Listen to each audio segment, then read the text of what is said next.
Okay, description. Woot! Week. What? 4, 5, something? Yeah, it's a week. Let's go with that one. Okay, description.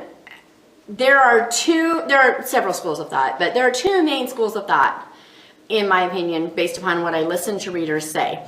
And what's really funny is that I found both schools of thought in one of my readers. I met her at my friend's house, and we were standing on her front porch talking about different books, and he asked me, he's like, how much description do you put in? And I'm like, just enough so that you got what you need. I'm not, I don't do lots of description. And his wife goes, yeah, that's why I like her.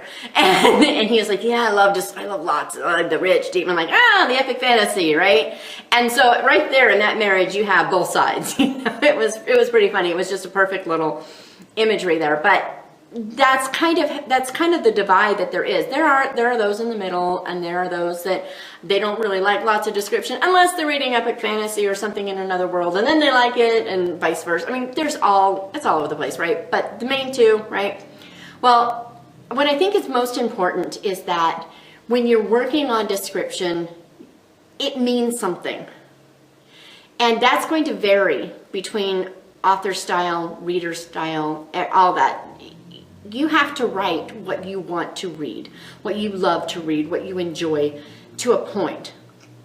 You just have to make sure that you don't do it to such a degree that you're pushing everyone else away. Because if you're only writing for yourself, then this class is not for you. You don't need, if you're the only person you ever intend to ever read any of it, this class is not for you. This is for how to make it so that the readers get the best reading enjoyment there is. And that means it's all about the reader.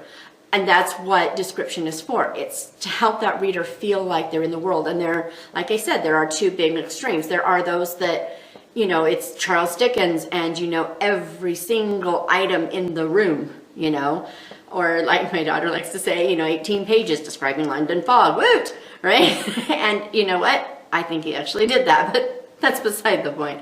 Okay, Dickens was paid by the word. And I know that had to have influenced to a certain degree, but he was also writing to people who this was their only form of media entertainment. They had books. That's what they had.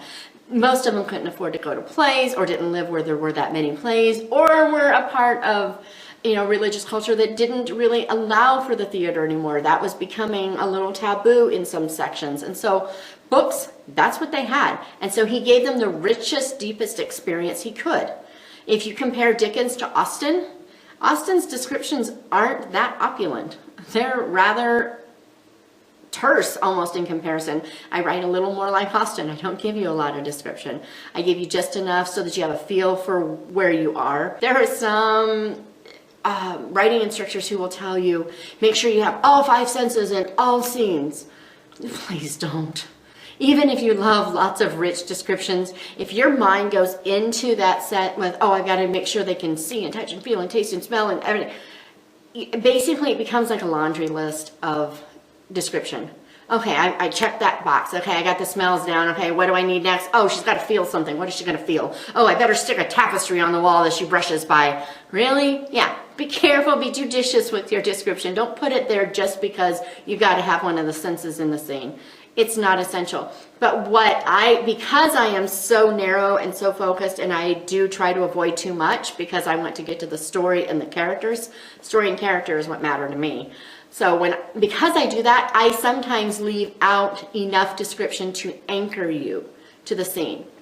And I was talking with a woman that I met in Chicago, and we were driving around Chicago. It was great. She drove me all over the city. I got to see all this, it's like 2:30 in the morning, got to see all the sights, got to see everything, and got to really get a rich feel for what and who Chicago is. Chicago felt like a person when I was there. It was super cool.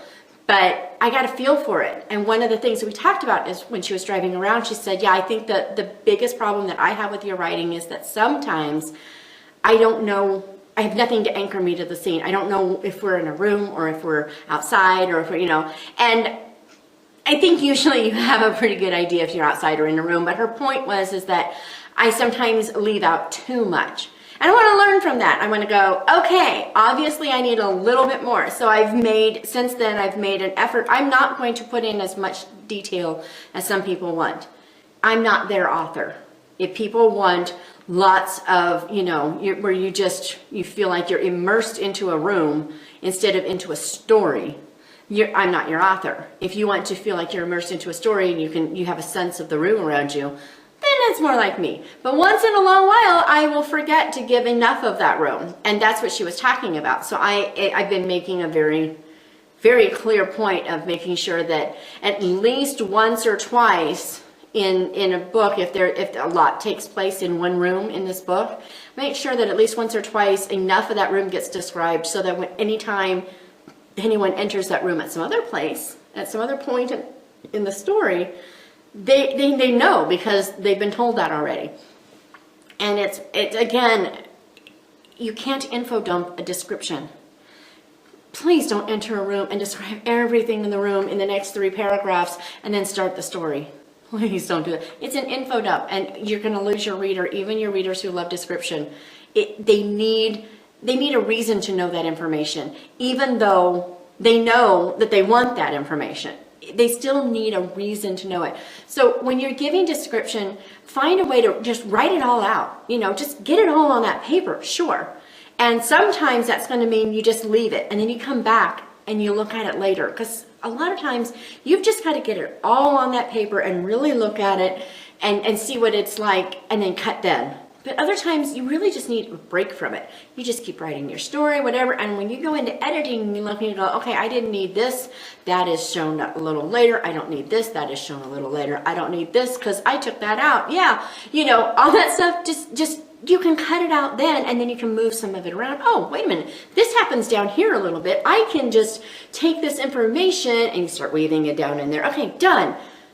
So sometimes, sure, dump it in there, but mark it as dumped so that you remember that, oh yeah, I can't leave this, because you don't really want the reader to step into a room and be overwhelmed. It's like going into one of those houses where they're like major clutter bugs, and you walk into the house and every surface is loaded with stuff and it just all kind of pushes in on you.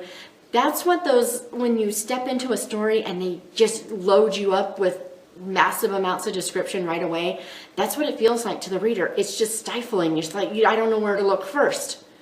So instead, just pull it back a little bit, weave it where it fits, and then, sure, make it as rich as you want. If you want to be a much more descriptive, lyrical, keep it just beautiful, go for it. I'm all for it. Just go for it. But make sure that it counts. Make sure there's a point to it, and then make sure you put it in the best place possible. So if you get down lower, you've written it up here, and you get down, 3 or 4 chapters later, and there's a much better place for it, please take the time to rewrite that section up there without it and move it. It will make your story so much richer. Description is wonderful as long as it's serving the story. If the story exists as a frame